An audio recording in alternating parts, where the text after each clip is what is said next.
Hello students. आज हम कक्षा 12 हिंदी विषय के द्वितीय अध्याय पतंग, जिसे आलोक धनवा जी ने लिखा है, उसके विषय में अध्ययन करेंगे। आप जानते ही हैं, पतंग एक बहुत ही रोचक रंगीन की वस्तु होती है जो आकाश में एक धागे के माध्यम से उड़ाई जाती है। पतंग को उड़ाने में बच्चों की बहुत ही रुचि होती है। अलग अलग रंगीन किस्म की पतंगें होती हैं जिनको बच्चे उड़ाने में बहुत ही आनंद प्राप्त करते हैं। उसी पतंग के ऊपर आलोक धनवा जी ने एक रचना की है, जिसको आज हम इस अध्याय में पढ़ेंगे। तो पतंग पढ़ने से पहले हम आलोक धनवा जी के विषय में थोड़ा सा पढ़ते हैं। आलोक धनवा जी, आप सामने उनकी पिक्चर्स देख रहे हैं। आलोक धनवा जी ने एक कोटेशन कही है, अपने कमज़ोर से कमज़ोर क्षण में भी तुम यह मत सोचना कि मेरे दिमाग की मौत हुई होगी, नहीं, कभी नहीं। तात्पर्य यह है कि आपके जीवन में चाहे कितनी भी कठिन से कठिन समस्याएं आए, कठिन से कठिन समय आ जाए, चाहे वह समय आपके अनुरूप हो या ना हो, लेकिन आप कभी भी हार न माने, उसमें विजय प्राप्त करने के लिए प्रयत्नशील रहें। चलिए, आलोक धनवा जी का जन्म सन 1948 में मुंगेर, बिहार में हुआ। वे हिंदू के उन बड़े कवियों में जिन्होंने 70 के दशक में कविता को एक नई पहचान दी। उनका पहला जो संग्रह है, दुनिया रोज बनती है। दूसरा, जनता का आदमी, गोली दागो पोस्टर, कपड़े जूते और ब्रूनो की बिटिया। ये वो महत्वपूर्ण कविताएं हैं जिन्हें रचकर आलोक धनवा जी को हिंदी साहित्य जगत में प्रसिद्धि प्राप्त हुई है। इनकी कविताएं हिंदी साहित्य में या भारत में ही प्रसिद्ध नहीं हुई, बल्कि उनको अंग्रेजी और रूसी कविताओं भाषा में भी अनुवाद हुए हैं। उनको दूसरी विदेशी दुनिया में भी उनको पहचान मिली है। इस तरह उन्हें अनेक प्रकार के सम्मानों से भी सुसज्जित किया गया। उन्हें पहल सम्मान, नागार्जुन सम्मान, फिराक गोरखपुरी सम्मान, गिरजा कुमार माथुर सम्मान, भवानी प्रसाद मिश्र स्मृति सम्मान भी मिले हैं। पटना निवासी आलोक धनवा जी इन दिनों वर्तमान में आलोक धनवा जी महात्मा गांधी अंतर्राष्ट्रीय हिंदी विश्वविद्यालय वर्धा में कार्यरत हैं और वहीं पर अपनी सेवा दे रहे हैं। आइए, ये पतंग उड़ाता हुआ एक बच्चा आपके सामने है। जिस कविता को आलोक धनवा जी ने हमारे सामने प्रस्तुत किया है, उसमें बच्चे कई पंक्तियाँ भी सम्मिलित होंगी। उस पतंग जिस धागे के माध्यम से बच्चा पतंग उड़ा रहा है, ये आपको सामने नज़र आ रहा है। इसके विषय में भी एक सुंदर पंक्ति प्रस्तुत है, किस तरह से वह इस पतंग को उड़ा रहा है। आप ये पतंग को देख रहे हैं, इसमें ये बीच में पतंग में इस तरह से ये बाँस की डंडियाँ होती हैं, जो आप ये प्रारूप देख रहे हैं। इस तरह से ये बाँस की डंडियों के द्वारा निर्मित होती है, धागे से बनी होती है, जिनसे बच्चा आनंद में होते हैं। ये देखिए, ये पतंगों की कुछ और चित्र हैं। एक बच्चा समुद्र के किनारे पतंग को लिए उड़ा जा रहा है, अपनी ही मस्ती में चूर। यह बालक, एक पिक्चर में आप देख रहे हैं कि बहुत से व्यक्ति खड़े हैं और अनेक पतंगे आसमान को छूने की ओर अग्रसर हैं। इतनी ऊंचाइयों पर पतंगे उड़ाई जाती हैं जितनी ऊंचाइयों पर उड़ सके, और उस आप बच्चे और व्यक्ति उसका आनंद लेते रहते हैं। आइए, आलोक धनवा जी की पतंग की पंक्तियों को हम आरंभ करते हैं। सबसे तेज बौछारे गई भादो गया, सवेरा हुआ। बौछारे गई भादो गया, भादो के महीने में बरसात का अंत होता है। उस समय तेज़ बारिशें पड़ती हैं। उस बारिशों के साथ ही भादो के महीने का अंत होता है, और उससे अगली जो शरद ऋतु आरंभ होनी होती है, उसके विषय में हमें धनवा जी बता रहे हैं कि सबसे तेज बौछारें गई भादो गया, सवेरा हुआ। खरगोश की आंखों जैसा लाल सवेरा। आपने खरगोश देखा है, उसकी लाल लाल आंखों की जैसा लाल सवेरा। तात्पर्य यह है कि जिस तरह से सूर्य उदय होता है और उस समय पूरे आकाश का रंग लाल हो जाता है, उस लाल केसरिया रंग में वो खरगोश की आंखों में उस सवेरे को देख रहे हैं। शरद आया पुलों को पार करते हुए। पुलों, बरसात के उस पानी को, बरसात में जितना पानी बहता है, उन सब पुलों को पार करते हुए, जैसे कि नेक्स्ट का महीना शरद आ गया है, अपनी नई चमकीली साइकिल से तेज़ दौड़ते हुए। साइकिल से तात्पर्य आप जानते हैं कि सुबह सवेरे अखबार वाले आते हैं, दूध वाले आते हैं, सब्जी वाले आते हैं, अपनी साइकिल पर तेज़ दौड़ते हुए अपने कार्यों को आरंभ करते हैं। उसी तरह से शरद ऋतु आरंभ हो रही है, घंटी बजाते हुए ज़ोर ज़ोर से।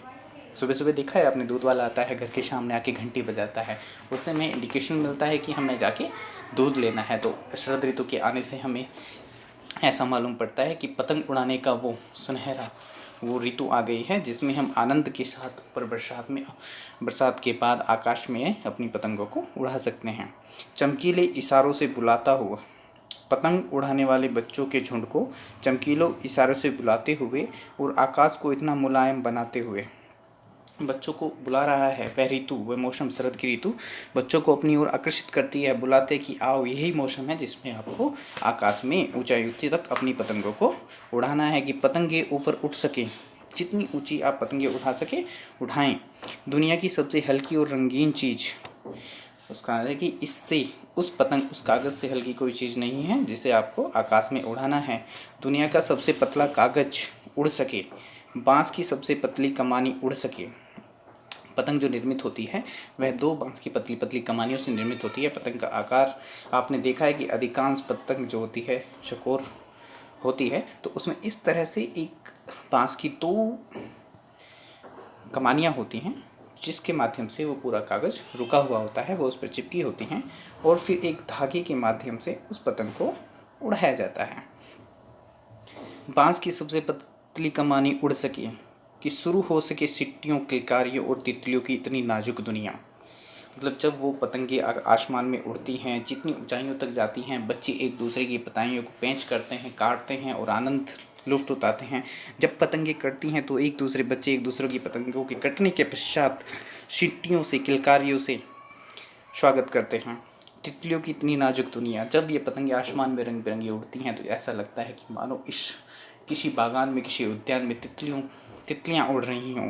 रंग बिरंगे उनके कलर्स होते हैं तो आनंद को मोहित कर लेते हैं। नेक्स्ट पंक्तियों में कवि कहते हैं, जन्म से ही वे साथ लाते हैं कपास। कपास का तात्पर्य कोमलता। कौन? जन्म से ही बच्चे अपने जन्म से ही अपने साथ लाते हैं कपास के बच्चे। अपने बचपन में कोमल, इतने सॉफ्ट होते हैं, मुलायम होते हैं कि उनको छूने से ही मात्र आनंद का अनुभव होता है। पृथ्वी घूमती हुई आती है उनके बेचैन पैरों के पास, जब वे दौड़ते हैं बेसुध। पतंग को उड़ाने के उस शरद ऋतु के मौसम में जब पतंगे उड़ती हैं तो मानो पृथ्वी खुद उन बच्चों के पास आती है घूमती हुई, और उनके बेचैन पैर जो व्याकुल होते हैं पतंगों को उड़ाने के लिए, उनके पैरों के नीचे आती है। जब वे दौड़ते हैं बेसुध मतलब उन्हें कोई होश ही नहीं है, किधर दौड़े चले जा रहे हैं पतंग के पीछे। मानो कि बच्चे जब एक दूसरे की पतंग काटते हैं तो कटी हुई पतंग को पकड़ने के लिए बच्चे एक दूसरे के पीछे भागे चले जाते हैं। उस पतंग पे ऐसे उछलते हैं, ऐसे कूदते हैं उसको पकड़ने के लिए कि मानो उससे अमूल्य कोई वस्तु ही ना हो दुनिया में। छतों को भी नरम बनाते हुए उनके वो कोमल कोमल पैर छतों में को भी नरम बनाते हैं। दिशाओं को मृदंग की तरह बजाते हुए चारों दिशाओं में बच्चे इस तरह से खेलते कूदते, सीटियाँ बजाते, चिल्लाते रहते हैं कि मृदंग एक आवाज़, एक ध्वनि जो हृदय को लालायित कर देती है, आनंदित कर देती है। इस तरह से वे उछलते कूदते रहते हैं। जब वे पैंग भरते हुए चले आते हैं, पैंग मतलब जब सावन के महीने में झूला झूलते हैं और उस पर एक बच्चा बैठा होता है तो पेंग भरते हुए एक दिशा से दूसरी ओर झूल रहा होता है, तो बच्चे भी इस तरह एक दिशा से दूसरी ओर यहाँ पर पतंगे उड़ाते हैं। डाल की तरह लचीले वेग से अक्सर छतों के खतरनाक किनारों तक उस समय गिरने से बचाते हैं उन्हें, सिर्फ उन्हें ही रोमांचित शरीर का संगीत। एक धागे से जब वह बंधे होते हैं, वह पतंगों को उड़ा रहे होते हैं, तो उस समय बच्चे हर समय दौड़ते रहते हैं। वे दिशाओं को मृदंग की तरह बजाते हुए झूले की पैंग की तरह आगे पीछे दौड़ते हैं। उनमें पेड़ की डाल की तरह लचीला वेग रहता है। बच्चे पतंग उड़ाते समय इतना बेसुध रहते हैं कि वे छतों के खतरनाक किनारों पर भी चढ़ जाते हैं और बच जाते हैं। वे केवल इसी समय पतंगों को अधिक ऊंचाई पर ले जाने के लिए एक धागे के सहारे उनका ध्यान लगा रहता है, जिससे वे और ऊंचाइयों पर पहुंच सकें। पतंगों के साथ साथ वे भी उड़ रहे हैं और वह ऐसा महसूस करते हैं कि सिर्फ पतंगे ही आकाश में नहीं उड़ रही हैं, वो खुद भी ऊंचाई से ऊंचाई तक उन पतंगों के साथ उड़ रहे हैं अपने रद्रों के सहारे। अपने रद्रों के सहारे बच्चा पतंग उड़ाने में इतना तल्लीन हो जाता है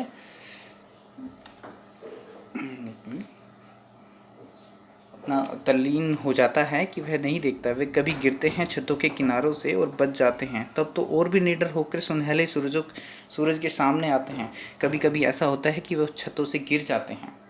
बच्चे पतंग उड़ाते उड़ाते उन्हें किनारे का ध्यान नहीं रहता है और उस अनजाने में वो उस छत से गिर जाते हैं। तो गिरने के बाद जब उन्हें चोट नहीं लग पाती या कभी कभी चोट ज़्यादा लग भी जाती है और नहीं लगती है, तो वो और भी ज़्यादा अनुभव महसूस करते हैं कि नहीं, चोट नहीं लगी है और हम और अच्छे से पतंग को उड़ा सकते हैं। तब वो और भी पृथ्वी और भी तेज़ घूमती हुई आती है उनके बेचैन पैरों के पास। तो ऐसा लगता है कि पृथ्वी और भी तेज़ घूमने आ रही है उनके बेचैन पैरों के साथ और उनको कोई कह रही है कि और आनंद महसूस कीजिए और पतंग को ऊंचे से ऊंचे उड़ाइएगा। तो इस तरह से पतंग की इस कोमलता को बच्चे की कोमलता के साथ कवि ने तुलना की है। बच्चा भी उसी तरह कोमल है जैसे यहाँ पर पतंग कोमल है। तो इस तरह से इस आनंद में, उस पतंग के मौसम में, शरद ऋतु में बच्चा इतना आनंद लेता है उस पतंग का कि कवि भी मग्न है पूरा। इसी के साथ हम अंतिम एक कोटेशन है धनवा जी की। एक बार और मिलने के बाद भी एक बार और मिलने की इच्छा पृथ्वी पर कभी ख़त्म नहीं होगी। मनुष्य की इच्छाओं के विषय में कवि ने यहाँ पर बताया है कि मनुष्य को चाहे इस संसार में कितनी भी वस्तुएं भौतिकता प्राप्त हो जाएं, इच्छाएं उसकी पूरी हो जाएं, लेकिन एक इच्छा पूरी होने के बाद वह कभी भी दूसरी इच्छा को प्राप्त करने का प्रयत्न नहीं छोड़ता है। वह हमेशा लालायित रहता है दूसरी इच्छा को प्राप्त करने के लिए। तो आलेख धनवा जी की इस